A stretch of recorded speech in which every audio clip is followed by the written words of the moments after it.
We're back for another week of Defense with DC Dan Carrel, and joining me to discuss some defense that he saw this weekend at the college level, USFL Michigan Panthers, Dan Carrel. Dan, great to have you back again. Great to be back, Keith. Thanks for having me. What I love about the season is I really think it's an opportunity to continue to learn. And so you learn from your own game, certainly. But if you're sitting around watching ball on the weekend, it's an opportunity to learn and pick up little things there as well. And they're little things that you can work right now over the course of the season. And I always take notes as I'm watching things, and I know I drive people crazy if I'm watching a football game with them because I'm always rewinding and looking at something again. But it truly is a chance to learn and get better. And I know for you, thematically, we saw a few things. And one of the main things we're going to talk about here today is tackling. So talk to us about some of the things you saw in the tackling realm. Well, I think the 0-week games, the guys that get to participate, and I think that's great for them because, some will have long trips during the season, but they also get an extra bye week too, which is nice. But I think it's really, really good for the coaches that didn't participate in them, and they can get, refreshed and reminded about the things that happened in the first game that, sometimes you let slip. And I think watching the games this weekend, the big theme for me was tackling. And it was the cause of a lot of the big plays in the games that I saw.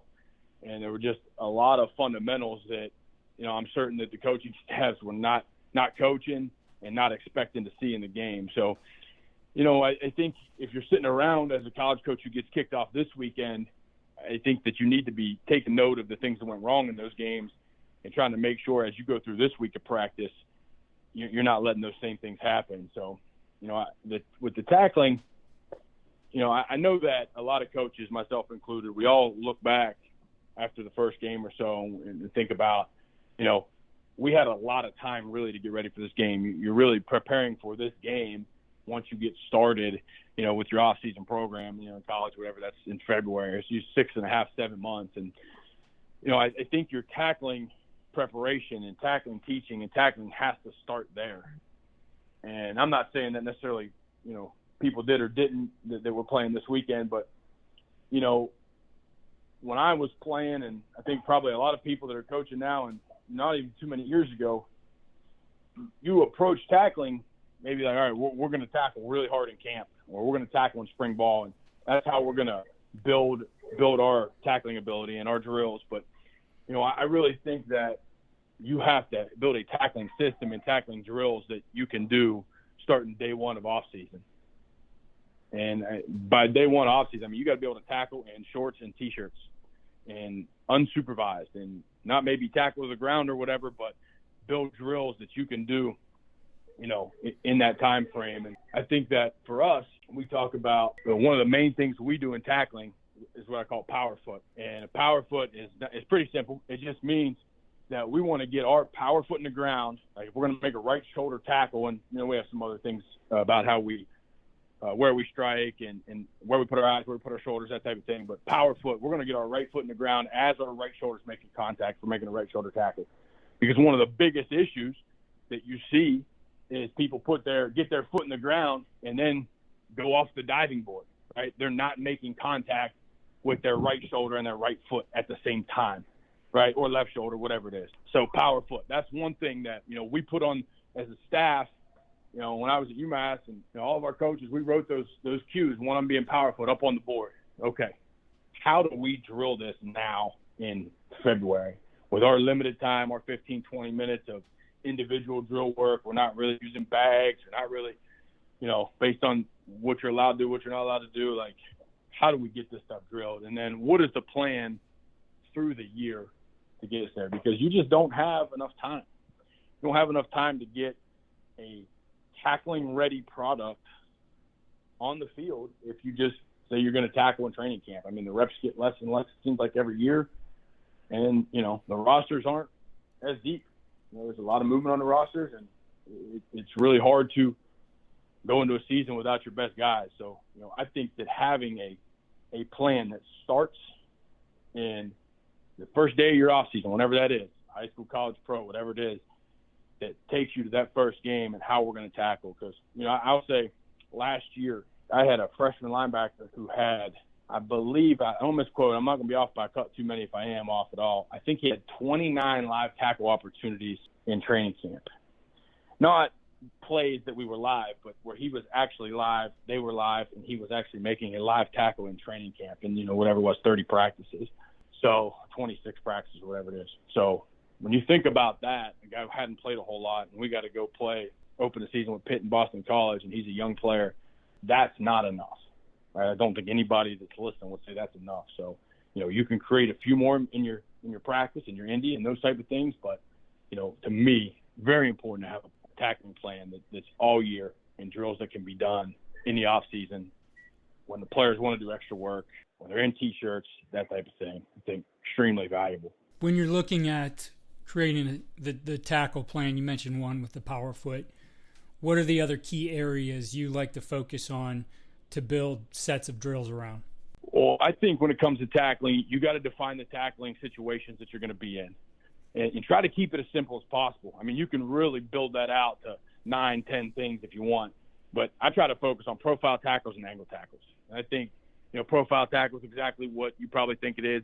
I think most people probably have heard the Seahawks tackling, the rugby stuff, but, we're going to power foot through the center of the guy's body, put your shoulder in his sternum, put your eyes through his armpit, and you're going to run your feet on contact. We tell the guys the fight begins on contact. So, those 4 or so cues be simple enough, and you can build a drill around each one of them. How do you train guys to power foot in T-shirts? Well, maybe they hold a bag and they just one step power foot. My foot hits the ground, my shoulder strikes at the same time. Right? How do you train them to run their feet? Maybe it's a similar setup, right? Feet got to run. You got to just push the guy past a line or a cone. Where do my eyes go? I got to change my level. My eyes go through the armpit when it's a profile tackle. So I just think, how do you take each one of those cues, break it down, and then find a way to drill it without a lot of violence or a lot of speed, and do it without pads? So I think those things, however you teach your drills. And I also think if you don't know that your cues can be built that way, then it might be important to look at coaching tackling a little different, because the most important thing is going to be how you rep it and how you drill it.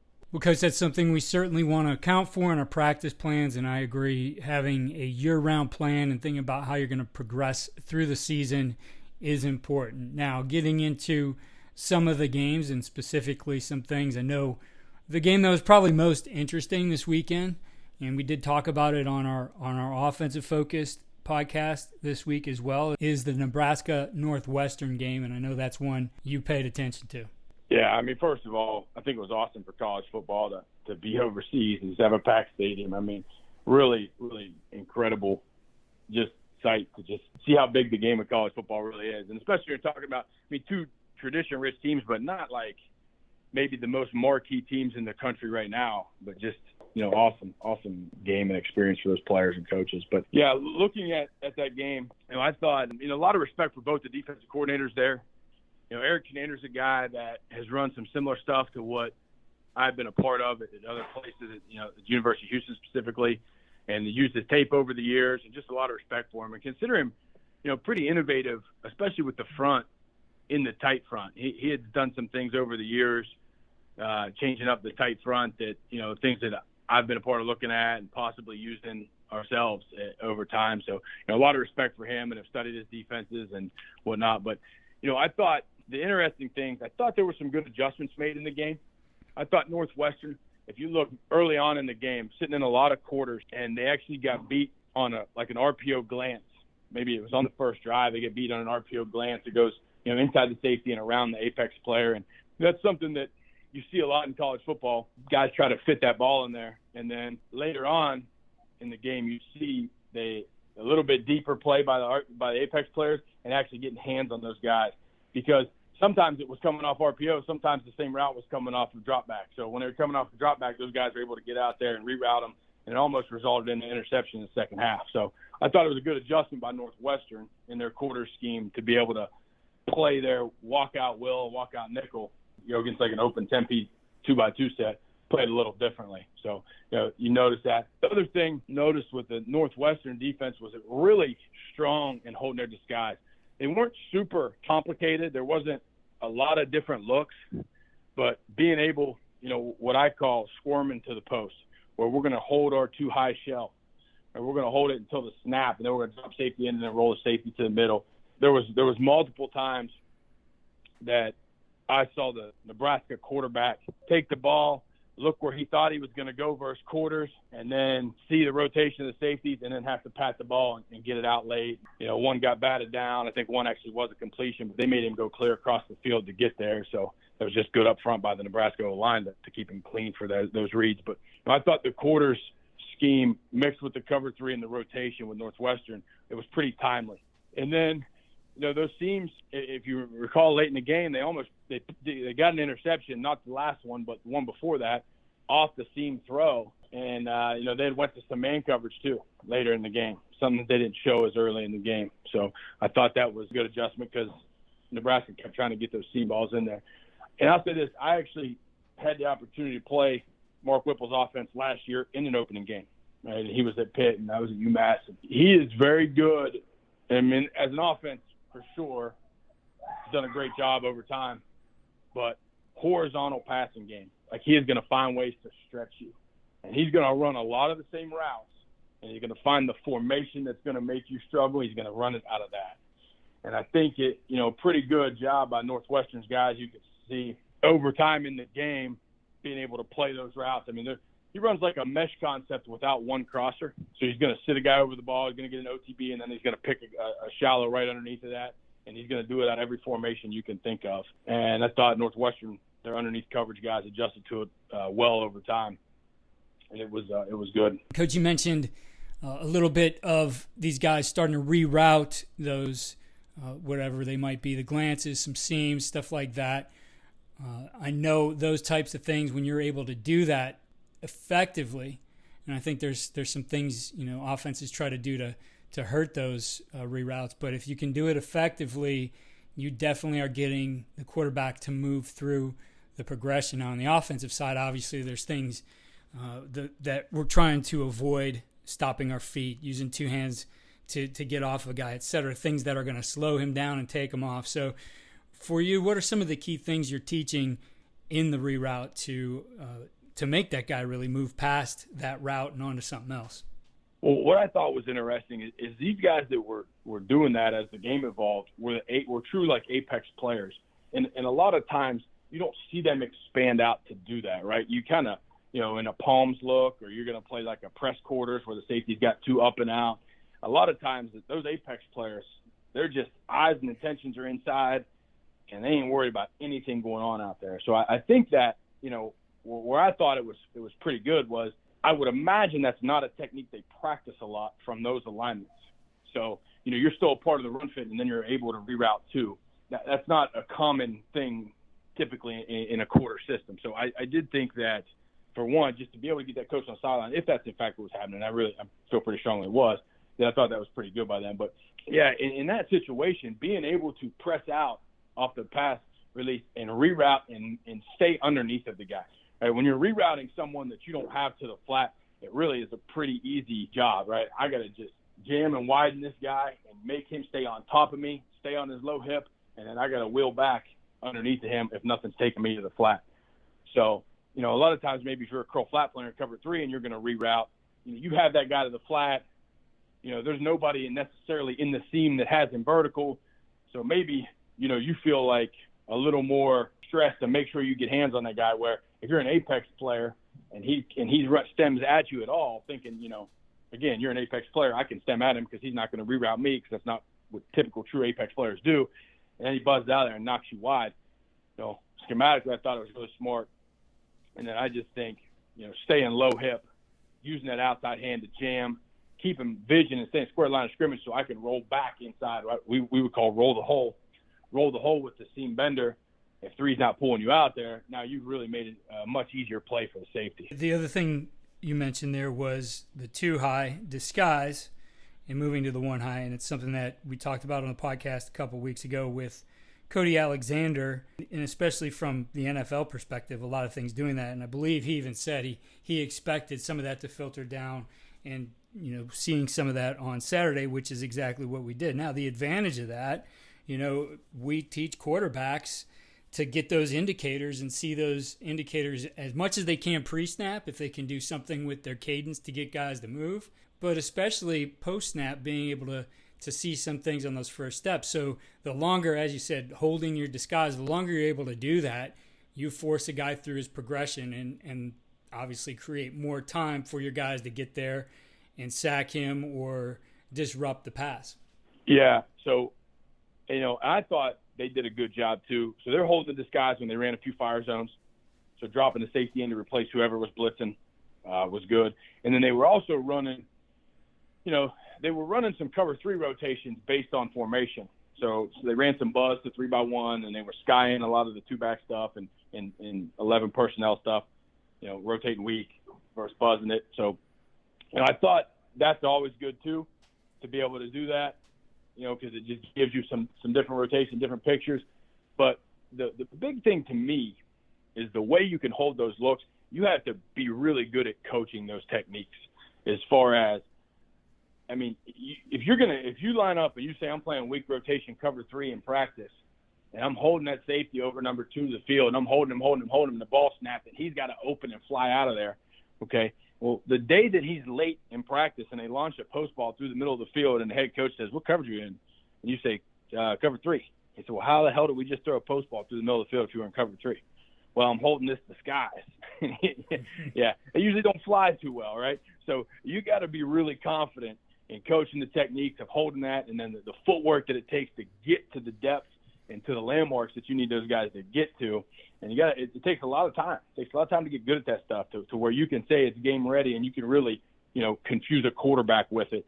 So, I thought that just watching it, I thought they did a nice job with that. And I think, it's everything's a give and take, because maybe they weren't as complicated on defense. Maybe they don't have as many sims or as many fire zones, but, they're going to they make their money some other way, right? With some disguises and, the ability to do that and play some different rotations in cover 3.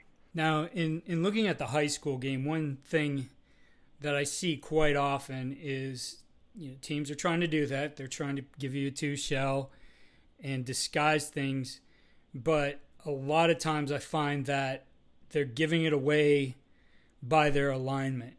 And it's exactly what you said. Maybe that player doesn't have the technique to get to a certain spot from where he is, so now he cheats. And truthfully, I don't know how much. I know in working with some quarterbacks over the last few years, that's something that we look at and we would pick out every single week. And so it was really easy. They could see pre-snap, this is what they're doing. Here's who's going back. Here's who's coming down, etc. In looking at it, just thinking from that perspective, is there value in just saying, we're going to line up and play this very well, rather than we're going to kind of half disguise it and line up in a cheat? Your thoughts on that, I guess, just from a strategy perspective. How would you approach that? I believe there's 2 ways to do it. I believe you can always line up in one thing and try to get to everything from that. And that's what, you had mentioned your podcast with Cody Alexander, and he was talking about the Chargers kind of basically launch everything from a quarter shell. And that's a Fangio kind of thing where everything is going to look basically the exact same pre-snap, and they're going to try to get to everything from that, right? Maybe not man or whatever, but for 90% of the defense, they're going to try to launch from the same look. And I think you can do that. I take the approach, I try to call the disguise. So if we're going to be in cover 3, maybe 10 times in the game, right, 2 or 3 of them, I want it to look exactly like cover 3, right? Then 2 or 3 of them, I want it to look like we're going to be in 3 rotated weak, and then when the ball snapped, we're actually in 3 rotated strong. And then 2 or 3 of them, I want it to look like it's going to be some version of split safety defense, and then all of a sudden on the snap, it's 3. So I think that the only way you can do that is if you name them and you call them. So we got words that we tag at the beginning of the call. I got like 5 or 6 of them that tells the back end and the linebackers, because I'll walk that backer out there too and then have him kick back in at the snap. And then he's got to know based on backfield set and maybe stunts that we're cutting the front with, he's got to know, okay, I got to get back in a little early here because the back's to me and I got the A gap and that thing might run away from me, but if the back's away, I can hold this thing even longer. So I believe in calling it.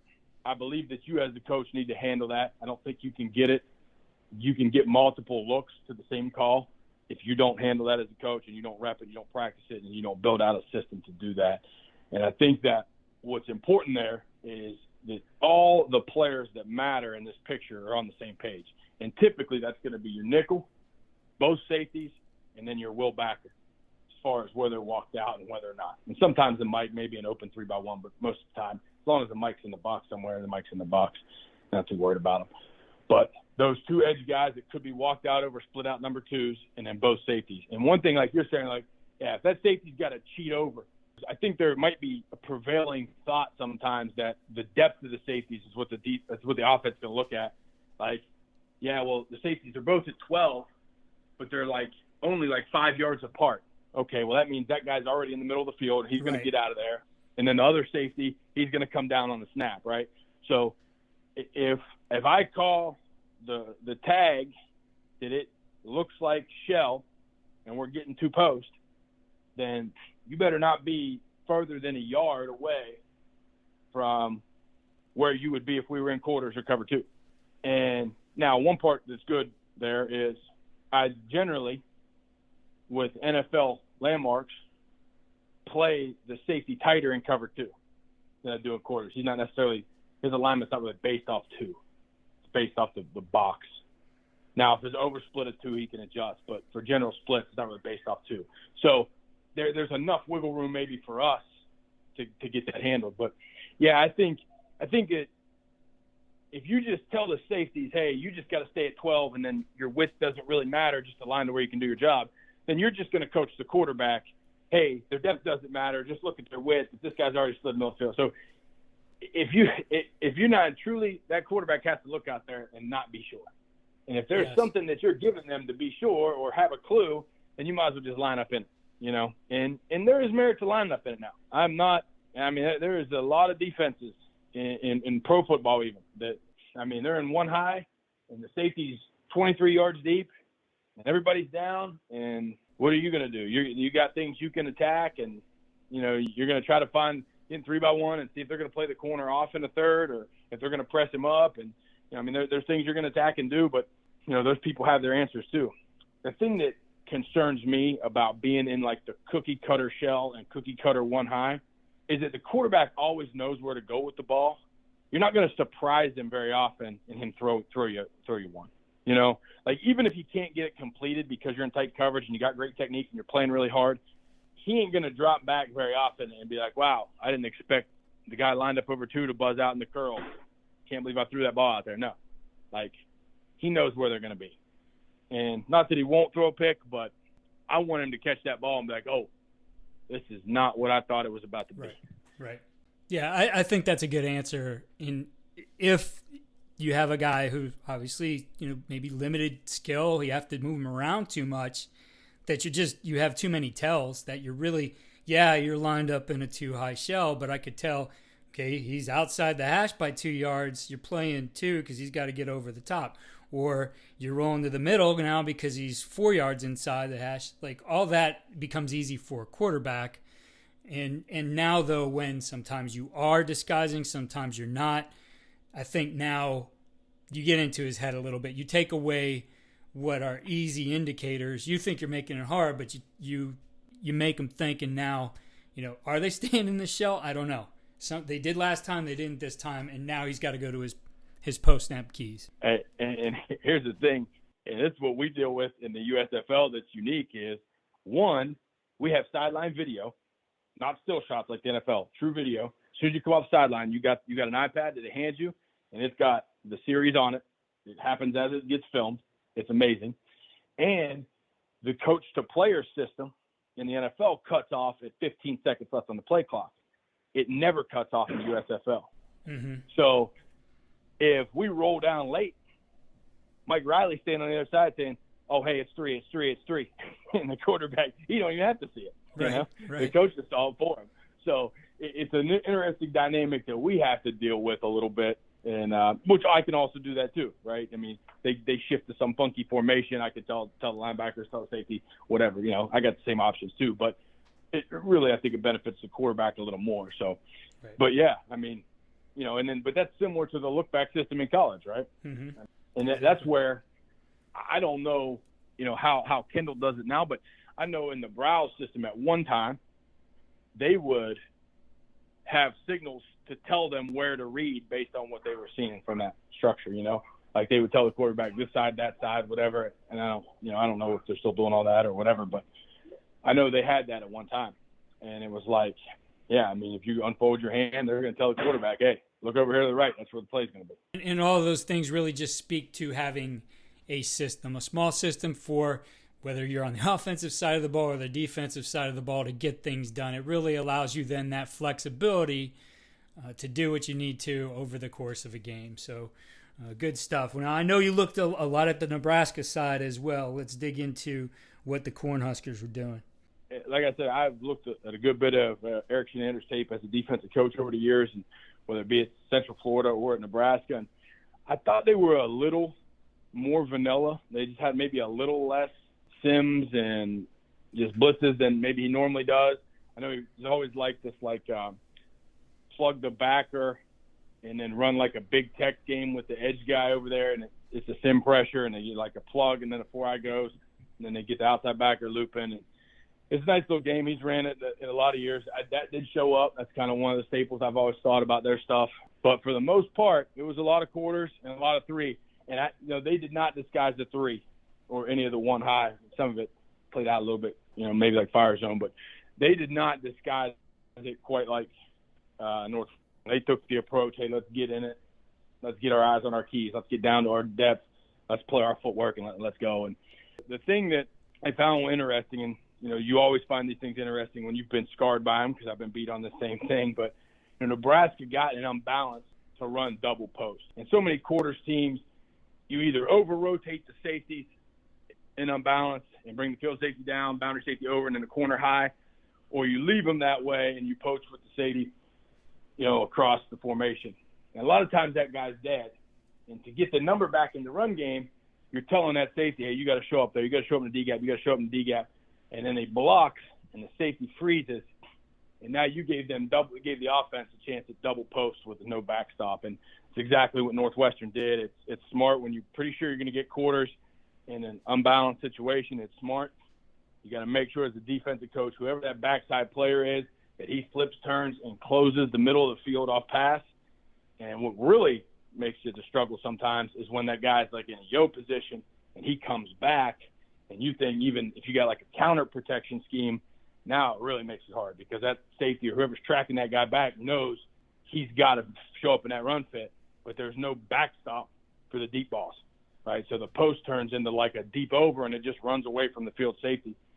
And Northwestern hit one of those on them, and it's a great play against quarters teams that use quarters to adjust unbalance, but you got to get that backside player to cut the middle of the field. And that's in general. I think anytime you're in a quarters system, if you don't get 4 verts, the deep ball should be doubled somewhere. And a lot of teams, you get double post off a 7-man protection. Well, the corner to the field should be outside and on top of the deep post. The field side safety should be in between the posts. And then off the 7-man pro, the backside safety, the boundary safety, should flip, turn, and be underneath the inside post, right? And that's the thing about quarters. And sometimes, you got to take a step back when you play these split safety defenses. The theme in the NFL, a lot of the teams that play split safety defense, that play quarters, they're playing it for the pass, right? And I think in the theme in college, we play it to stop the run. We play it to have apex players out there that can sit and be an extra hat for the quarterback. We get tight coverage on the RPO windows. We get those things, and all those things are great, and they're necessary to stop spread offenses, in my opinion. But you want to be able to get the best of both worlds and coach those safeties that have non-vertical threats to be able to get out. It's got to be the quickest. I call, a lot of people call it curl dig post CDP, or 2-to-1 read, and then we say whip the post, right? So I'm the safety, and I see 7-man protection, tight end block down, my eyes flash to number 1. He's an outside release. Now I know I got no work. Now I'm going to whip the post. And that's got to be such a second nature thing to a quarter safety. And you should, as a safety in those defenses, think, all right, when I get non-verticals, I'm about to steal something. And then really working those rotations. And I always likened it to, if you're a baseball fan, when the ball gets hit in the outfield, how the infield backups rotations work, right? Mm-hmm. If it get hit to right field, we go one way. If it get hit to left field, we go the other way, center, whatever it is. So, like, you know, if you got an in cut on the backside of double post, the safety's going to hammer that. The corner's going to be the guy that ends up underneath the inside post, right? So the backside corner. So once you get all those rotations down and you can do that and also use quarters to stop the spread run game, I really think you get the best of both worlds there. But, you know, sometimes I think that stuff is just a little bit behind because we take the approach in the college game that we're calling this to stop the run, or in the NFL they're calling it to stop the pass. I think we could both learn from each other and get the thing really going in the right direction. Yeah, some great points there. Well, that brings us to the portion of this podcast where we're going to talk about defending options, something that's near and dear to you, and you've been around and had to do it quite a bit. So you got 3 tips for us today. The triple tip, triple option segment. The first thing I would say, you know, teams that are getting ready to play, if you're getting ready to play Army, Air Force, or Navy, or, you know, an FCS level, I know Kennesaw State, I know Salisbury at the D3 level, whatever it is. I'm sure there's other teams out there, won't leave anybody out, but I know there's some really good option coaches out there and option teams. But as you get ready to play them this week, and a lot of people are already practicing, whatever, just make sure as a coach, your young coaches, your GAs, your QCs, your scout team guys, this really has to be their Super Bowl. There is no scout team all year that's going to be more important from a look standpoint than this scout team. Because you play it once a year, maybe. You might not even play it once a year. You might play it once every couple years. And these guys do this job on offense every single day. And when I was at the University of Houston, I was running the scout team in 2015, and we were about to play Navy at home for a chance to go to the conference championship game. And Keenan Reynolds is one of a great Navy quarterback and a great competitor that one of the better quarterbacks I've ever played against. People ask that all the time, you know, when I've had this conversation with people, who's the best quarterback you ever coached against? It might be Keenan Reynolds, and, you know, a great competitor. And I actually was very fortunate running the scout team. I had a transfer, Power 5 transfer wide receiver who had to sit out before kind of the new transfer rules. He was our quarterback. His dad's a coach. Now this guy's a coach now. He's a highly successful coach. Both the slots were Division I transfers, and the fullback was actually at the Naval Academy in the prep school the previous year.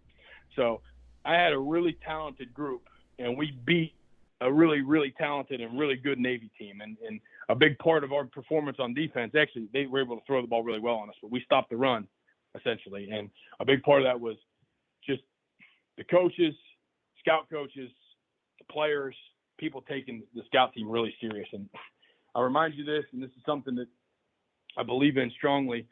The fastest play that you see in practicing against a triple, is not going to be anywhere near as fast as the slowest play those players see in the game. So remind them of that. Remind your scout teams of that, how fast and how important the execution is. The second tip would be don't clutter your game plan in your brain looking at fronts that other defenses ran that aren't what you're going to run.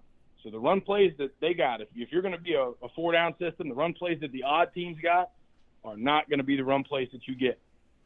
And if they are some crossovers like midline and stuff like that, it's not going to be blocked the same. So watch for the runs, watch the front structures that you are going to be in, and that's what you're going to get. It kind of becomes a cheesy line when you play these guys, but you know they're just going to look in the Bible. Well, it's not false. Like that's what they're going to do. You're going to look what you're doing. If you're a 4-down team, where you're putting the bubble.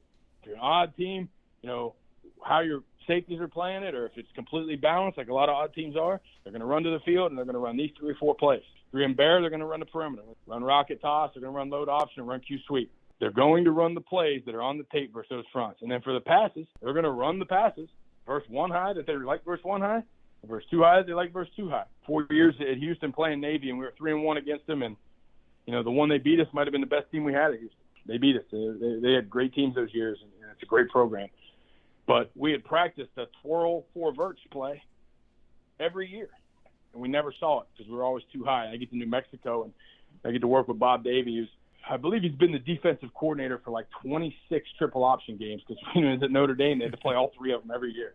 It's amazing. And it's amazing how much he knows and how many different coverages and fronts he played those guys in because he didn't want to play them in the same thing every year. And so, you know, he was just like he was, you know, he gave me these ideas here, like, hey, don't pay attention to this, right? This is not like, don't worry about this play. We're not going to see it. We're going to be too high.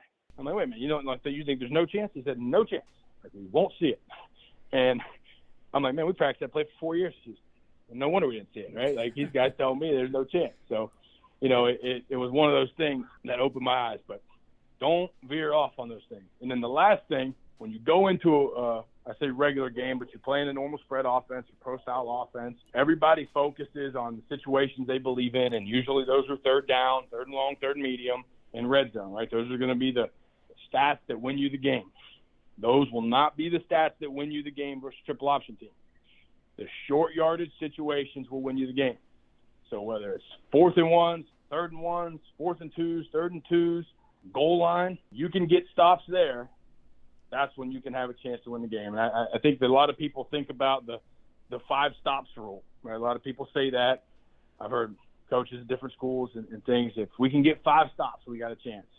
Well, that's true. You're not going to get them to 3rd and long 5 times more than likely. You get them 3rd and long 5 times, you're probably going to beat them pretty sound, right? Yeah. I get that. That happens. But most of the time to get those 5 stops, you're going to need a turnover or 2, and they will put it on the ground now. They will put it on the ground. They will pitch one back there. They'll put it on the ground. You're going to get turnover or 2, and you're going to have to get 2 or 3 stops in short yardage. And if you can get that done, I think that gives your team the best chance to win, and that's where you really got to build that into the players throughout the week. Like, this ain't going to be the week you're going to get the edge rush sacks on 3rd and 7. What I need you to do is I need you to run off the tackle's butt when he veers and smoke the fullback and make sure he don't get an extra inch. And there will be things that these teams will do in the short yardage situations, and you can have a plan for them. So, I think those are 3 big tips as you finish your game plan, as you're watching. I mean, from a what you're going to play structure standpoint, everybody's probably already decided that. Whether you play them now or you play them week 12, you probably already, hey, we're going to play 4 down, play 1 high, whatever. But scout team Super Bowl, use tape from the fronts that you're going to run for the run plays. Use tape from the coverage structures you're going to be in for the pass plays. And don't cloud your mind with stuff that's crossover that you think they might run just because they might do this. Not saying that they can't or ever won't, but they probably won't. And the last thing is, the situation you need to focus on is short yardage and goal line, and get those stops on 3rd and 1, 4th and 1. You got a chance to win the game. Coach, great job this week. Thank you for the preparation that you put into this, and certainly good tips there to stop the option. And we'll be back again next week for some more, and I'm definitely looking forward to it. Yeah, big weekend, man. Everybody's playing this weekend, so it's exciting. Before we go, a few related items and resources I want to share. These will be in the show notes. We did do a podcast with Eric Shenander. He's an incredible teacher of the game. If you haven't heard that one from the archives, you're going to want to check that one out. We talked about tackling system, and there's a playlist called the Coach Dig playlist. Vince Digitano, a Fordham assistant who knows tackling, in my opinion, better than anybody in the country, and he put together year-round tackling plans. That's a resource you're going to want to check out. I think you can use it now. There's things in there that will help you make a difference this season in your tackling. Cody Alexander's podcast will be linked there, as well as our other podcast from In Season with Dan Carrel.